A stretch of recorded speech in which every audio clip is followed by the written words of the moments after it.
Vamos ver se o Zé Médio entendeu Bleach, hein? Vamos lá, deixa eu voltar minha cabeça pro local normal dela.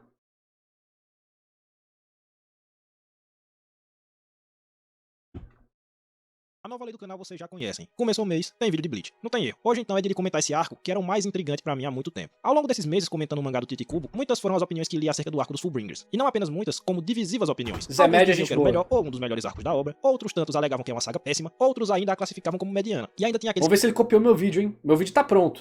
Só falta eu gravar. que avaliavam que o arco começava bem, mas terminava mal. Qual seria então a minha opinião, quando eu finalmente me debruçasse sobre Começa bem, termina mal. Fato. o arco dos Fullbringers? Essa pergunta ficava martelando na minha mente. Além disso, a minha curiosidade era ainda maior, porque eu ficava me questionando o que raios era um Fullbring. Todos os termos antes misteriosos pra mim, né, porque eu demorei pra ler Bleach, então eu só ficava vendo os termos na internet afora, todos esses já tinham sido elucidados, então Hollow, a Hunker, Vizard, etc. Mas o tal do Fullbring permanecia obscuro, então eu ficava intrigado por isso também. Hoje é chegada a oportunidade de falar sobre esse tal desse arco. O que Eu será não tenho ódio de Kimetsu no Guts. Eu já li Kimetsu todo, inclusive. Eu acho que o final não é tão ruim quanto as pessoas falam. Só que a única fandom que me ameaçou de morte, me xingou em português, espanhol e inglês foi a de Kimetsu. Veio gente do México e dos Estados Unidos me xingar. Falar que eu tenho que morrer de câncer, caralho. Teve gente que viu falar que eu vou te matar. Então eu só devolvo. Tipo, eu gosto de Kimetsu, mas as pessoas usam a animação como critério de qualidade de história.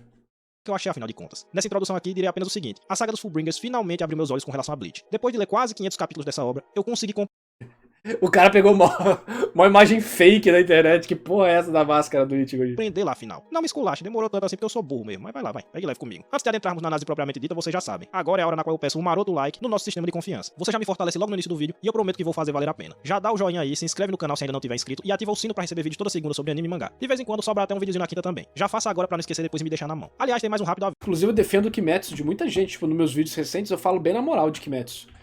Sou bem neutro, vou tipo mostrar todos os fatos e tal. Não odeio Kimetsu não, mas a fanbase de Kimetsu parece ser um pouco mais histérica do que algumas outras, só isso. Finalmente eu criei uma playlist dos vídeos de Bleach aqui no canal, o que facilita que você assista e também compartilhe nas comunidades bleacheiras internet afora. Agora não precisa ficar mais catando vídeo a vídeo pra ver todas as análises, é só dar uma chegadinha na aba playlists ali e maratonar. Começa logo, isso quer dizer Zé. basicamente que o Ichigo voltou aquela velha moral. Agora sigamos. O tal do arco dos Fullbringers começa exatamente de onde a saga anterior parou. Isso quer dizer basicamente que o Ichigo voltou à sua vida corriqueira, mas com uma diferença. Após muito tempo ele voltou a ser um humano comum, sem poderes sobrenaturais. E é essa a pegada do começo desse arco, e aqui vem o primeiro dos elogios do vídeo de hoje. É justamente esse tipo de história aqui que o Tite Kubo sabe trabalhar melhor. Lembram que na introdução eu disse que finalmente tinha compreendido Bleach? Então, essa epifania tem tudo a ver com esse ponto que estou explicando agora, mas só terminaria de desenvolvê-lo mais pro final do vídeo, então vá ficando por aí. Por hora, o que importa é o seguinte: quem viu meus primeiros vídeos sobre Bleach e ainda se lembra deles, vai se recordar que um grande ponto que recebe elogios de minha parte na escrita do Tite Kubo é o de que ele não se apressa nunca pra escrever a história que ele deseja. Ele leva o seu tempo pra trabalhar as coisas da forma que ele acha melhor, e aqui essa característica caiu como uma luva pro tipo de enredo que estava sendo desenvolvido. Pense aqui comigo um pouco. Até onde você acha que uma história é boa, deixa uma história boa ou ruim. A animação boa consegue fazer você ignorar problemas. Por exemplo, o Tanjiro lembrando do pai dele dançando, puta Deus Ex Machina. Ruim. E a Nezuko também soltando fogo do nada. É ruim. Só que é tão bonito o momento e bem animado que as pessoas só esqueceram. No mangá só foi ruim mesmo. Nesse momento da história, o herói estava Tá distribuído 2x? Não, tá 1.5x. Já tá muito de noite, galera. Ah, tá 75. Foi mal, vou botar 1.5. deles. Estava tentando recomeçar sua vida normal de antes de ser metido em toda essa aventura. Nada mais normal que desacelerar o ritmo da história nesse ponto, justamente para abordar com mais calma o novo estágio do protagonista. Existe um casamento entre a experiência do leitor, mais lenta, e a própria história que está sendo transmitida que se encontra em um momento mais calmo. Apressar as coisas aqui seria um erro fatal por não conseguir passar pro leitor a vibe na qual o Ichigo se encontrava. Mas calma que o Kubo faz ainda melhor. Ele se aproveita desse ritmo mais vagaroso para tornar esse começo de arco mais reflexivo, mais introspectivo. Ele nos coloca o tempo inteiro em contato com os pensamentos do Ichigo e todo o seu processo psicológico de tentar se adaptar à sua nova velha realidade. Esse é um ponto essencial. Mentindo, né? Ele mente até pra ele mesmo. Do arco, ele pensa coisas que ele não quer. Tipo, porque ele marca o início do desenvolvimento pelo qual o herói vai passar ao longo de toda a saga. Então vemos o Ichigo tentando se enganar, dizendo pra si mesmo que não queria mais os seus poderes, que não precisava deles, e até descobrindo que sua irmã, que ainda tinha capacidades sobrenaturais, né, fracas, mas tinha, que ela tava assumindo a responsabilidade de proteger a família, inclusive o próprio Ichigo. E ele tava meio que tentando aceitar esse novo estado de coisas de maneira natural. A contragosto, né? Ele queria fingir que era natural, mas obviamente a gente sabe que não era. E esse é todo o ponto do protagonista nesse arco, e aqui ele começa de maneira exemplar. Então em suma é o seguinte: o começo do arco é muito gostoso de se ler e ver o autor trabalhar sem pressa os pontos que ele precisa e deseja pro seu enredo, e é tudo muito bem feito nesse sentido. A gente precisava desse começo lento pra entrar na cabeça do Ichigo um pouco e ver como ele tava encarando sua nova realidade, e essa coisa de ter que começar a depender dos outros e da ajuda dos outros quando ele nunca gostou disso, né? E de como ele tava tentando se enganar a esse respeito e fingir que tava tudo bem. Só que evidentemente as coisas têm que evoluir a partir daí. Não dá pra ficar só nisso o tempo todo e o Kubo sabe disso. Então pra que nós possamos sair do primeiro para o segundo ato do arco, o autor começa a introduzir aquele que é um elemento central pra saga dos Fullbringers, o mistério. Esse é um fator que acompanha o arco durante todo o segundo ato e que engrandece toda a experiência como eu pretendo mostrar. A melhor parte. O mistério do arco começa com o aparecimento daquele que eu chamarei aqui de O Mexicano, porque ele tem um penteado parecido com o do ator que faz faz o Carlos Daniel, lá da Usurpadora, só que na novela é chamada Adona, né? Então tem o Carlos Daniel, e esse mesmo ator faz Adona. E nesse Adona ele tem um cabelo parecido com esse maluco aí. Sim, eu tô falando do Ginjo, ou Ginjo, mas eu tive que dar um Google pra lembrar que o nome dele era esse. Então eu vou chamá-lo de mexicano aqui e é isso aí. Como eu ia dizendo, o aparecimento do mexicano traz um mistério dentro do arco, porque ele surge com todo o ar de quem esconde alguma coisa, de quem sabe demais, tornando o arco mais intrigante pro leitor, que fica na expectativa de ver o que ele fará e o que ele... Uma coisa que quase ninguém percebe é que ele tem uma insígnia Shinigami no primeiro capítulo, né? Não fica, você pode ficar meio em dúvida se aquilo é do Ichigo que deixou cair e ele pegou, mas está na bolsa dele. Quando ele abre, aparece a parada. E só é respondido, tipo, no final. Pretendem com isso tudo, né? Os elementos que o Kubo usa pra fortalecer esse clima de mistério são o estranho interesse que o mexicano tem no Ichigo, o fato de que esse indivíduo aparentemente sabe de alguma coisa acerca do pai do Ichigo e do Urahara que colocaria o caráter de ambos em xeque. A teoria do Shanks vilão é derivada da teoria do Urahara vilão, hein? Opa, mutei o vídeo sem querer. Mistérios são o estranho interesse que o mexicano tem no Ichigo, o fato de que esse indivíduo aparentemente sabe de alguma coisa acerca do pai do Ichigo e do Urahara que colocaria o caráter de ambos em xeque, e coisas desse tipo. Para além disso, é mais ou menos nessa parte da história que o Ishida sofre um brutal e inexplicado ataque, o que eleva ainda mais o componente de mistério. A revelação de que o responsável pelo ataque foi um humano que sabe manipular um tipo de poder desconhecido de todos até aquele momento também fortalece esse clima e por aí vai. O ponto é, aos poucos o autor vai construindo uma atmosfera de mistério dentro do arco e vai trabalhando esse mistério paulatinamente, tomando cuidado de sempre trazer novas perguntas após responder as anteriores, para deixar a saga instigante até o final. Por exemplo, quando nós começamos a ser informados acerca dos objetivos do mexicano, do tipo de poder que é o Fullbring e outras coisas, o Kubo vai lá e introduz o suposto vilão dessa saga que é o Tsukishima. Isso é, ele resolve alguns mistérios de um lado, mas começa de outro porque aí tem todo o incógnito acerca do verdadeiro objetivo do vilão, do porquê de ele estar atacando os amigos do Ichigo e do tipo de habilidade que ele domina, com o Tsukishima fazendo alguma coisa com a Orihime que não fica inicialmente claro o que é, mas que torna toda a vibe do arco uma coisa bem instigante. Então o mistério é um elemento essencial da saga dos Fullbringers e vai sendo mantido ao longo de todo o segundo ato da história. Simultaneamente, nós temos a parte do treinamento dentro desse arco. E aqui eu vou ter que enfatizar outro ponto que eu já aleguei várias vezes ao longo dos vídeos que fiz sobre Bleach, mas dessa vez em tom de crítica ao autor. Novamente fica muito claro que o Kubo é realmente um escritor de repertório limitado. Ele sabe fazer muito bem algumas coisas, mas é um fato incontestável que ele repete toda hora estruturas inteiras de enredo. Nesse momento que estamos comentando, não dá Os treinos dos Fullbringers são bem fracos mesmo.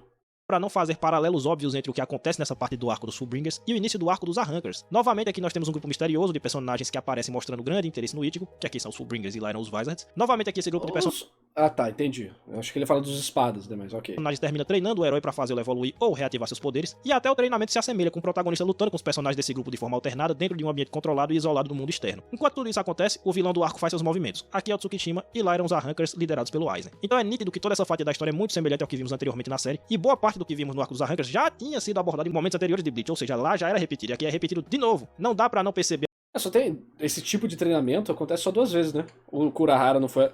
O Urahara tem, ele troca pra lutar com a menininha. Acabou. O resto do treinamento é bem diferente. O Mugetsu não tem nada a ver com isso. É que só tem 2 cenas iguais, né? Que se repete e o povo fala que só tem isso também, que eu discordo. Tipo, tem 2 treinamentos parecidos. Mas não, já era. Já só tem isso na história. Só tem esse treinamento. A arco da Soul Society é parecido com os Arrancas. Já era, só tem isso. Ignora a guerra de Karakura, ignora a Fullbringer, ignora a guerra dos 1000 anos, ignora o arco inicial, acabou. Só existe Soul Society e arco dos Arrancas. Ignora a invasão dos Arrancas na Karakura. A limitação do repertório das ideias do Kubo quando lemos sua obra com alguma atenção. Enfim, o fato é que o Ichigo faz lá seu treinamento, desperta novamente seus poderes de forma até semelhante ao que aconteceu com a evolução da Máscara Hollow no começo da saga dos Arrancas, né? Até o despertar do poder é semelhante no modo como ele acontece, tudo bem. Só que aí eu tenho que ser justo. Se eu critico o repertório repetitivo do Kubo quando ele começa a reaproveitar pedaços inteiros do enredo em Bleach, tenho também que reconhecer e elogiar quando ele traz ideias novas e bem feitas. E é justamente o que ele faz no momento seguinte do arco. Após terminar seu treinamento com o mexicano, o Ichigo parte para se confrontar com o vilão da parada. O que se segue daí é uma coisa ainda não vista em Bleach, ou mais exatamente uma coisa que já tinha sido feita, mas de uma maneira tão mais simples que é quase como se não fosse a mesma coisa. Evidentemente eu tô falando de todo o drama psicológico que acomete o Ichigo devido aos poderes. A história era de ação e do nada virou um thriller psicológico. Do Tsukishima. Nós descobrimos que o vilão tem a interessante habilidade de se incluir no passado das outras pessoas, da maneira como ele bem deseja, alterando os eventos pretéritos da vida dessas pessoas. Assim é que ele basicamente se insere no passado de todos os amigos e conhecidos do Ichigo, fazendo com que eles acreditassem que ele, Tsukishima, era uma pessoa importante pra todos eles, um indivíduo a quem muitos deles verdadeiramente deviam gratidão eterna por ter supostamente salvado a vida de alguns deles e coisas do tipo. Só o Ichigo não tinha sido afetado por essa habilidade do vilão, e esse é um momento de grande carga dramática, porque o herói sofre um verdadeiro gaslighting aqui. Ele quer atacar o Tsukishima porque sabe que ele é mau, mas é fortemente repreendido por todos aqueles que amam porque eles tiveram seus passados manipulados pelo vilão. Com isso, o Ichigo passou a ser tratado como um indivíduo que estava ficando maluco, perdendo sua sanidade e agindo com agressividade injustificada contra o sacrossanto Tsukishima. E é claro que esses eventos constroem um verdadeiro conjunto habitacional na cabeça do nosso querido herói e começa a passar ali por maus bocados, sendo rejeitado e repreendido por seus amigos e parentes. Todo esse trecho do enredo tem uma carga dramática não antes vista em Bleach, representando a combinação. Há momentos que todo mundo queria foco de desenvolvimento do Ichigo, tá aí, mas aí o povo não lê e fala que é filler. Porra. Ação do drama dentro dessa saga. É uma ideia nova, ou melhor, nem tão nova porque o Aizen já tinha alugado uma pequena kitnet na mente do Ichigo naquela luta dos dois, né, com todo aquele lance da Mas esse é muito mais pessoal.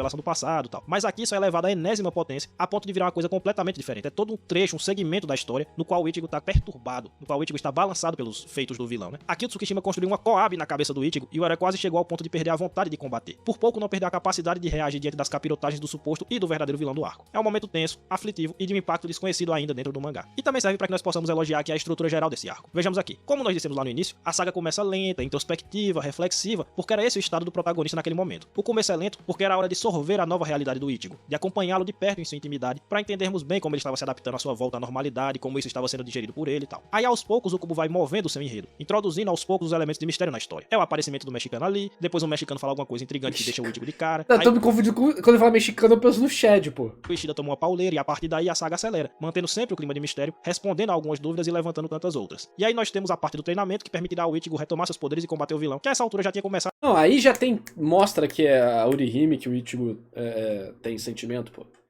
Quando ele liga pra Orihime e fala, sou eu, Tsukishima, o Ichigo já mete um socão na cara do Tsukishima, não quis nem saber. Para atacar os amigos do herói, causando assim o desejo de vingança nele. E aí as coisas vão escalando até que culminam nessa parte de... Eu não posso falar muito porque eu vou soltar meu vídeo já, né? Eu tenho que gravar, mandar pra editar e tal. Então não posso dar spoiler aqui. Drama psicológico, na qual tudo fica ainda mais intenso e vemos o herói no fundo do poço. Resumidamente, até esse momento o Kubo vai trabalhando o arco dos Fullbringers de maneira magistral, conseguindo construir a saga naquilo que os músicos chamam de Esse momento é sensacional mesmo. crescendo, que é quando a música vai subindo seu volume aos poucos e ficando mais épica, né? Então ele vai escalando aos poucos e cuidadosamente os eventos que acontecem, até chegar no momento do ápice emocional com essa sequência intensa de drama psicológico do Ichigo. É uma escalada de eventos e de tensão perfeitamente construída, com a transição de cada um desses momentos acontecendo com uma naturalidade muito sutil, sem solavancos, digno de um verdadeiro mestre. Sair da lentidão no começo para a intensidade desse confronto com o Tsukishima de maneira orgânica, sem perder a mão, foi uma das maiores jogadas de mestre do Kubo em todo o Bleach. E aí o que vem em seguida? Claro, um plot twist. Depois que você chega no auge do drama, nada melhor que trazer uma reviravolta no quadro não, página, né? Olha essa página. Todo o Bleach. E aí o que vem em seguida? Claro, um plot twist. Depois que você chega no auge do drama, nada melhor que trazer uma reviravolta no enredo. Essa é uma lição que já os gregos nos ensinaram em suas preciosas tragédias. É bem verdade que o tal do plot twist aqui não é nada de outro mundo, mas ele é razoavelmente eficiente, sem dúvidas. Não veio sem preparação porque o Ichigo já tinha tido desconfianças acerca do mexicano em momentos anteriores, e até imagino que alguns não foram realmente surpreendidos com a tal da revelação. Eu mesmo até acho que não fui de fato pego de surpresa, mas o ponto é que isso aqui não é relevante. O que importa é que é uma reviravolta construída de maneira correta. Nada demais, repito, mas não foi mal feito não. Serve ao propósito. E até esse o ponto é que o Ichigo, de fato, por tudo que estava acontecendo, eu vou falar no meu vídeo, o Ichigo é enganado. Mesmo que você não seja enganado, como você está na pele do protagonista, você sente a dor de ser enganado por ele, entendeu? Momento eu vou ser honesto com vocês. Eu estava me perguntando se esse não era realmente o melhor arco de Bleach. Mais precisamente, eu me perguntei isso naquela parte do Ichigo ficando maluco e do vilão construindo um condomínio na cabeça dele. Naquele momento, o ótimo início, o clima de mistério administrado corretamente e aquela sequência muito impactante do ponto de vista dramático estavam se somando na minha cabeça e me deixando verdadeiramente empolgado com esse arco, já disposto a vir aqui e falar que era a melhor coisa que tinha saído da pena do Kubo. E isso não é pouca coisa, porque eu acho o Soul Society uma das melhores coisas de todo o Battle Shonen. Então eu já tava empolgadaço, já tava daquele jeito. Mas aí depois da revelação é óbvio que virão as lutas decisivas desse arco. Já tivemos o crescendo do drama, já tivemos o plot twist e agora é hora da porrada estancar, porque isso aqui ainda é um shonen de lutinha, então o terceiro ato é uma batalha que vai resolver os conflitos. E foi aí que eu tive a minha epifania. Depois de 450 capítulos de Bleach, eu finalmente entendi tudo. Meus olhos foram abertos de uma vez só. Caíram as escamas das minhas vistas. E por que eu tô dizendo isso tudo? Em resumo, porque as lutas desse arco são muito chatas. Elas representam uma queda muito, muito brusca em relação a tudo. Tem 3 lutas boas. A do Ikako, que é engraçada, divertida, porque o personagem é legal. A do Byakuya, porque a gente tem alguns paralelos muito fodas com a Soul Society. E a gente vê um pouco de desenvolvimento dele. E a da Rukia, puramente porque ela tem uma estratégia legalzinha. Tipo, dessas 3 é a pior. O resto, tipo, o Zaraki ainda bem que ele mata com hit só, mas isso também é problemático por causa de descartar personagem, que nem construiu antes, então é uma bagunça.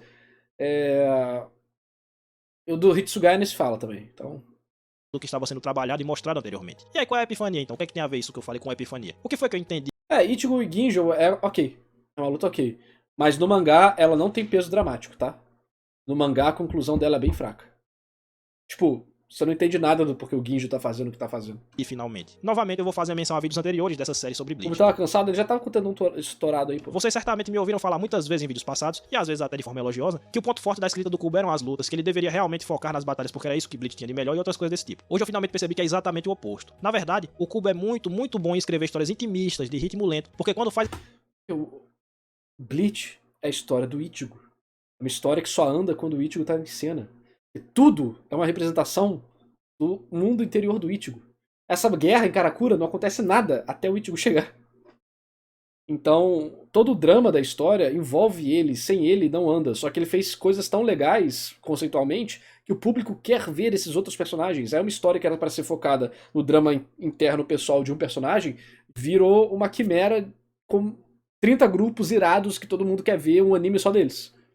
Aí, esse é o verdadeiro problema de Bleach. Esse tipo de coisa ele não se apressa. Ele não se acomete do nervosismo que atinge muitos outros autores pra chegar logo nos pontos impactantes do enredo. Vai trabalhando tudo de forma muito correta e nos permitindo saborear o que acontece. E é esse o principal mérito do Inclusive eu vou falar dessa página aí, do simbolismo dessa página. primeiríssimo arco desse mangá afinal. É assim que ele começa bem, Bleach. É isso que ele faz no bom começo do arco dos Arrancers e é assim que ele começa muito bem essa saga dos Fullbringers. Isso é o que o Kubo sabe fazer de melhor. Quando falamos de luta por outro lado, ele é em verdade até que bastante deficiente, porque também nesse As lutas de Bleach em geral são muito simples.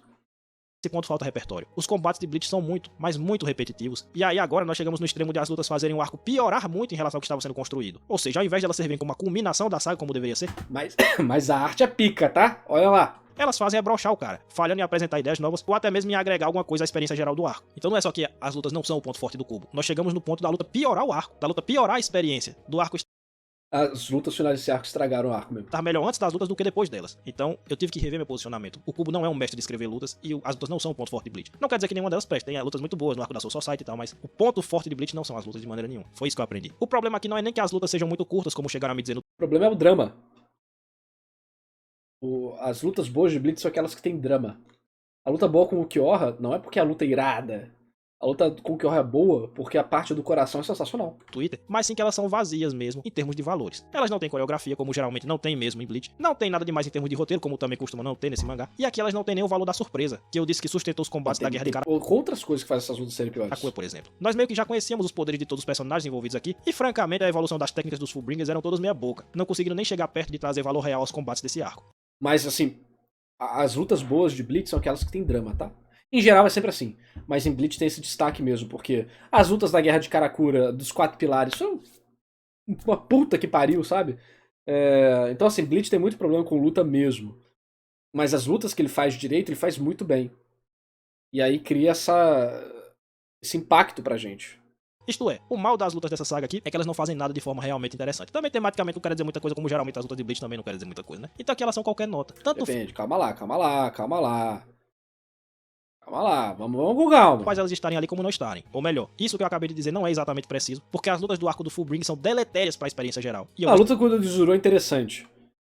Mas o foda é que tem 4 lutas iguais do Izuru, sendo que 3 deles são ruins, só a do Izuru é boa. Aí você fica saco cheio. explicar o porquê. Ou seja, elas não são neutras, elas pioram mesmo. A experiência do arco, eu vou explicar porquê. O modo como esse arco foi estruturado pelo Kubo deu a essas lutas finais a missão de servir como uma recompensa pro leitor em relação a esses novos personagens da obra. Quer dizer, os Fullbringers até aquele momento A função real dessas lutas é fazer a reapresentação dos Shinigamis. não tinham feito muita coisa. Não tinham sido desenvolvidos de maneira nenhuma dentro do mangá ainda. Depois que nós tivemos a revelação de que eles eram na verdade inimigos do Ichigo, então se supõe que será na luta final deles contra os heróis que o Kubo vai trabalhá-los para que se tornem personagens bem resolvidos dentro da obra. Ou seja, que ele vai começar a tratá-los como personagens resumidamente, já que até ali eles são instrumentos do roteiro. Sim. O Ichigo precisava treinar e eles não fizeram treinar, eles tiveram utilidade nos eventos. E mais nada. Para tornar os personagens de verdade, com a construção de personagens, faltava ainda muita coisa. Em tese isso deveria acontecer nas lutas finais, certo? Só que aí as lutas finais são insossas, elas não têm gosto. Não apresentam absolutamente nada que seja acima da média. Só estão ali para gastar papel à toa. Enfim, vocês entenderam. Só do Byakuya aqui realmente top. Assim o problema fica claro. Se são as lutas que vão justificar os personagens, e se as lutas são desse nível, o que acontece com os Fullbringers? Simples. Acontece que eles não são realmente aproveitados dentro do arco. Eles não são verdade. bons personagens. Um grupo muito interessante apareceu na saga, mas terminou sem fazer nada demais, sem conseguir entregar alguma coisa à altura das promessas em torno deles. Aliás, onde é que eu já vi isso antes mesmo, né? Com os Violets, talvez? Eu acho que sim. Os Violets foram uma decepção nesse quesito, mas eles pelo menos são relevantes na história, eles aparecem mais e tal, sei que eles têm presença, eles são interessantes, eles se tornam personagens. Os Fullbringers não. É por isso que essas lutas, sendo bem mequetrefes, prejudicam enormemente esse grupo novo de personagens que apareceu, poderia e deveria ter sido bem aproveitado, mas que não foram, porque era a missão dos combates finais aproveitarem os Fullbringers, e essas lutas não fizeram foi nada, não aproveitaram nada, não tiveram mérito nenhum de nada. O Kubo até tentou colocar uns flashbacks aqui e ali, mas esse é o clássico caso no qual vale aquela máscara. Nossa, e esse, cara, foi um capítulo inteiro de flashback, eu tô cagando e andando pros Fullbringers, eu não tenho interesse neles, e eu tô nesse capítulo tal.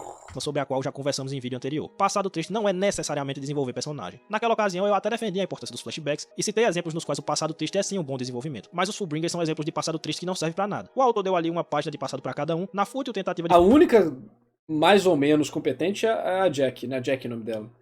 Que ela é a única que realmente quer se livrar dos poderes dela. Fazê-los ter mais peso no mangá, mas simplesmente não é assim que funciona. Ficou só como passado triste genérico de vilão shonen mesmo. Agora o Tsukishima é um caso interessante, porque eu até gostei da luta dele contra o Byakuya. É a única que ainda tem alguns pontos bacanas ligados ao estranho poder desse vilão, que foi bem trabalhado dentro do Não só isso, mas aí o Byakuya faz um paralelo com ele executando a Rukia na Soul Society. O Tsukishima fala, mas eu salvei sua vida nesse passado alterado. Mas ele fala, mas você levantou a espada contra Ichigo Kurosaki. Esse é motivo suficiente para te matar sem hesitar. E mostra toda essa função do Byakuya como mantenedor das regras. E é por isso que ele ia matar a Rukia. A própria irmã, mesmo que ele não quisesse, ele ia fazer, porque os Byakuyas mantêm a regra. E se eles não mantiverem as regras, do que serve a Soul Society? E aí ele traz esse elemento lá do primeiro arco pra cá. E faz com que se você pega essas sutilezas, essas semelhanças, você fala tipo, caralho, olha como é que é o mesmo elemento do Byakuya transformado pelo que aconteceu durante a história, né? Combate. As possibilidades... Os Byakuyas, desculpa, os Kushiki. Os Byakuyas, tem vários Byakuyas. Os Kushiki, desculpa, acho que minha bola, pô. Dessa habilidade foram exploradas ali, acho que é o máximo. Isso é um ponto positivo que já fez a luta ser bem mais legal que as outras. Aliás, eu tô incluindo aqui a luta contra o mexicano no meio das ruins, tá? Ainda assim, eu acho que o Tsukishima também foi mal aproveitado no arco. Só que o problema aqui não foi a luta insuficiente, mas o próprio roteiro mesmo. Veja você que as promessas pro Tsukishima eram muito mais altas que pros outros Fullbringers. Ele era muito mais interessante enquanto ele tava misterioso do que quando ele apareceu. Ele passou 80% do arco sendo o grande vilão, tendo motivações misteriosas, causando intriga na história e, claro, sendo responsável por quase quebrar psicologicamente o herói. Mas no final das contas ele era só mais um subordinado do mexicano. Talvez o subordinado mais importante, mas ainda assim um subordinado. Uma boa luta talvez tivesse salvado o personagem dos outros Fullbringers, mas o Tsukishima precisava de mais, de muito mais. E nem não se desenvolve o personagem, a relação deles é foda-se, tudo é foda-se. Passado triste não é arco de personagem, viu, Kimetsu, e sim eu gosto da obra Keki. A live aqui virou live de hate a Kimetsu.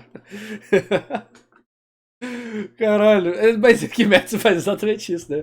O vilão vai morrer. Então é isso que quer dizer.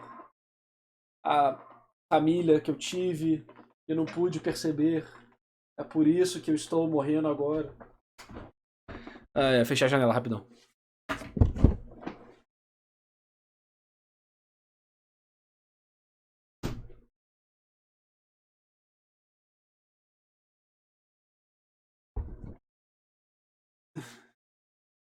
Criada em torno dele era muito alto, mas ele era só um capanga. É broxante também. Beleza, fora essa questão das lutas bem ruins, eu vi outro motivo de críticas a esse arco aqui. Quem me informou disso... Eu também gosto de Kimetsu, Thales.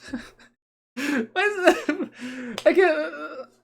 Né? Você sente mesmo que eu imagino. Aí foi o nosso grande inscrito Luigi lá no Twitter. Aliás, segue lá se quiser dar uma interagida, tá? O link do Twitter tá no banner aqui do canal. Muito bem, lá no Twitter ele me disse que muita gente disse que o arco dos Fullbringers... Quem é o Luigi? Aliás, segue lá bem ruins. Eu vi outro motivo de críticas a esse arco aqui. Quem me informou disso aí foi o nosso grande inscrito Luigi lá no Twitter. Aliás, segue lá se quiser dar uma interagida, tá? O mesmo Luigi que tá inscrito aqui também? O Twitter tá no banner aqui do canal. Muito bem, lá no Twitter ele me disse que muita gente disse que o arco dos Fullbringers parece filler. E aí eu fiquei intrigado quando eu li isso, porque eu tive essa exata mesma impressão. Inicialmente eu não ia comentar sobre esse ponto porque achei que era só uma impressão minha, mas ao saber que outros captam essa mesma vibe, eu acho que devo falar alguma coisa aqui sim. Primeiramente, é óbvio que o arco dos Fullbringers não é filler. Ele literalmente justifica o renascimento dos poderes do Ichigo, então ele tem valor pro enredo geral da série. E ele também trabalha bem o protagonista, o que justifica narrativamente a importância dessa saga. Mas se ele não é realmente filler, por que ele passa essa vibe pra muita gente? Meu palpite é que o problema aqui não vem dessa saga, mas do modo como Bleach foi estruturado enquanto obra. Veja que em praticamente todos os arcos passados desse mangá, nós tivemos o Aizen como vilão. Nós passamos mais de 300 capítulos em uma gigantesca história de como o antigo Shinigami passou a ser vilão, como ele foi enfrentado e como foi derrotado. Depois de Fullbring, nós teremos um arco colossal de 200 capítulos retratando uma guerra. Com isso, essa saga fica ali espremida no meio de dois blocos enormes de história, sendo ele um arco de 56 capítulos autocontido. A história dele começa e termina ali mesmo. Então é claro que vai parecer deslocado do resto, porque o resto é ou é Aizen ou é Guerra com Quincy. E aí no meio tá lá esse arco que não se liga nem com uma coisa nem com outra. O fato...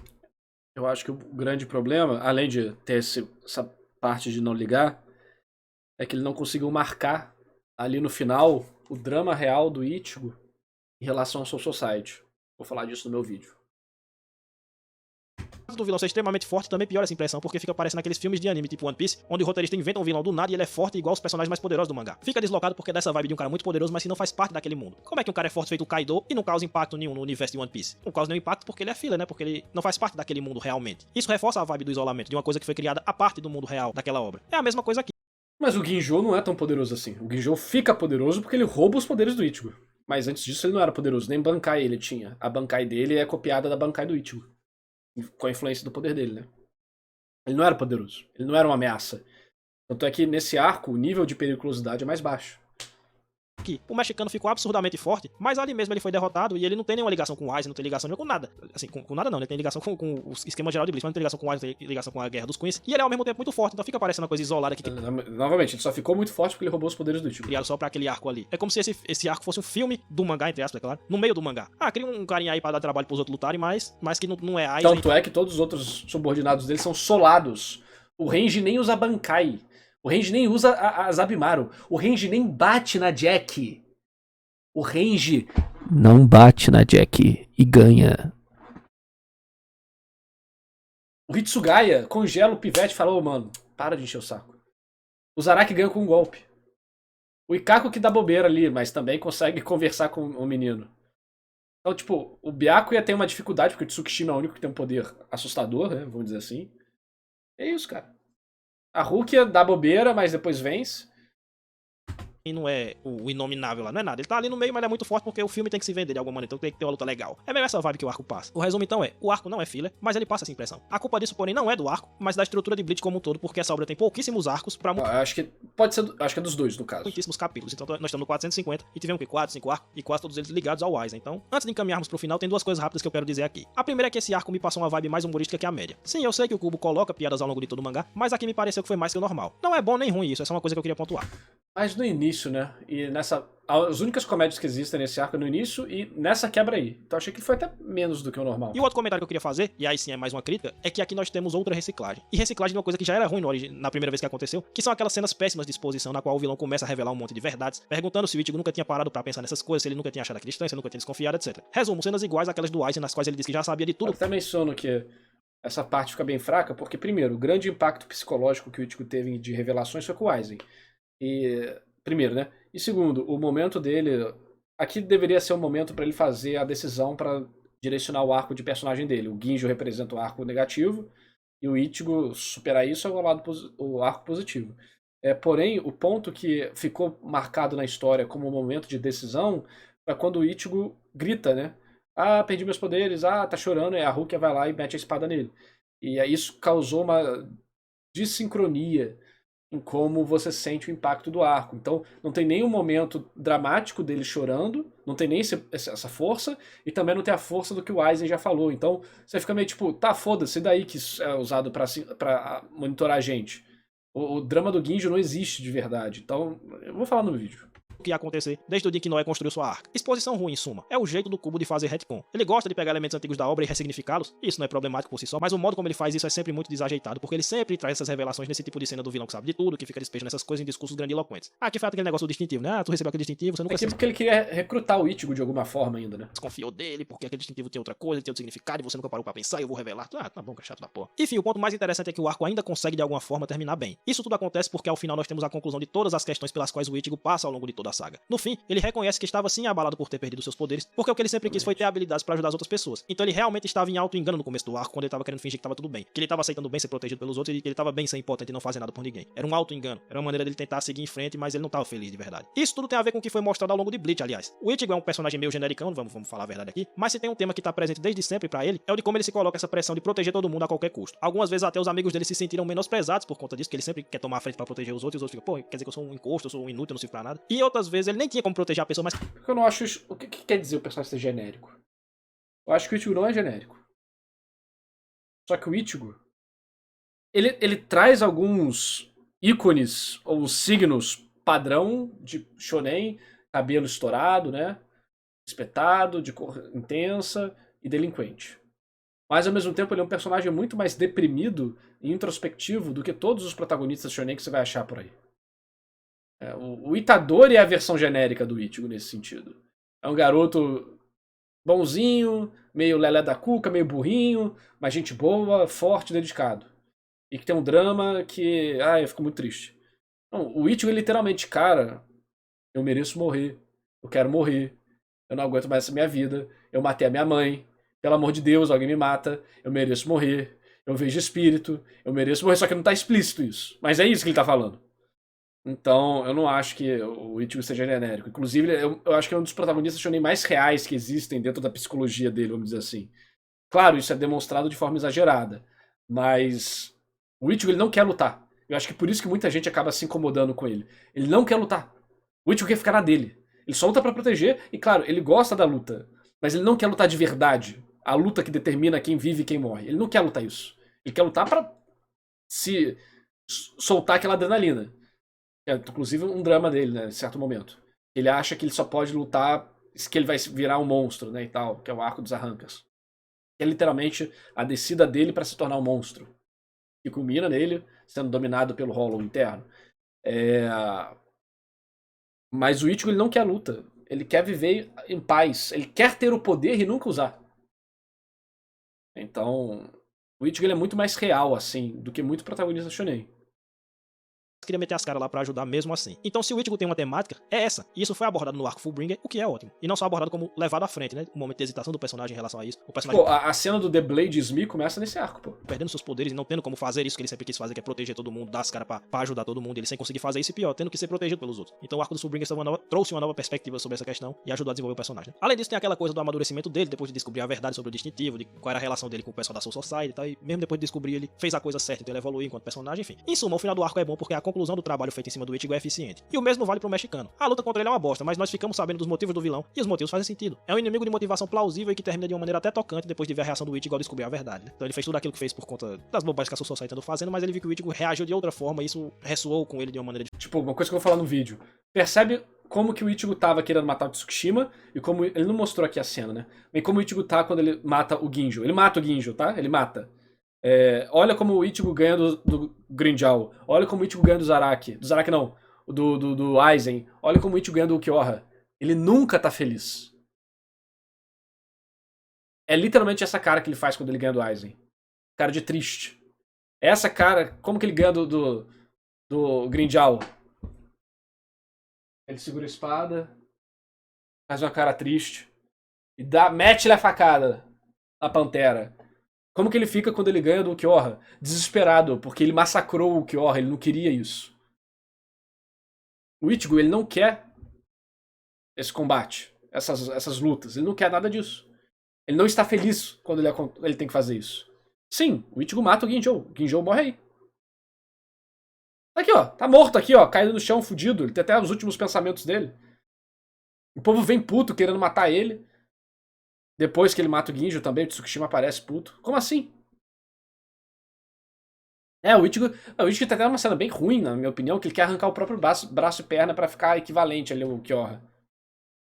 Diferente, né? É uma boa conclusão dramática pro personagem. O próprio grupo dos Fullbringers, que é formado de personagens inúteis, também tem uma conclusão até que legal, sobretudo Tsukishima. Não que essa conclusão o torne um personagem à altura do que ele deveria ter sido, mas é uma boa conclusão sim. Então o resumo é o seguinte: o arco dos Fullbringers é realmente um dos melhores de Bleach. Ele morre poderia depois ter sido disso aí o melhor se essas lutas não fossem tão ruins e não prejudicassem tanto o enredo da saga. Tirando isso, porém, nós temos um arco que é muito bem estruturado, vai trabalhando o drama de uma maneira crescente, subindo a intensidade dos eventos com sutileza e maestria. Um ótimo clima de mistério.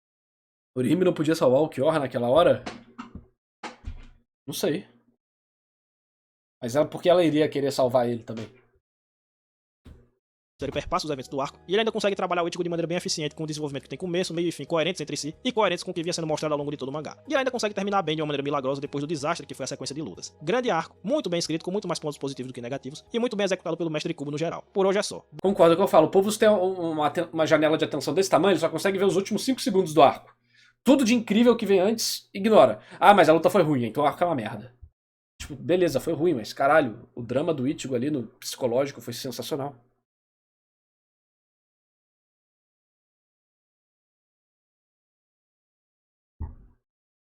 Dá o like, se inscreve aí e compartilha o vídeo entre a galera do Bleach pra gente ir crescendo. É isso aí. Eu não pude falar muito, né, infelizmente, porque meu vídeo vai sair e eu não posso dar spoiler. Mas eu dei alguns spoilerzinhos do que eu vou falar, né?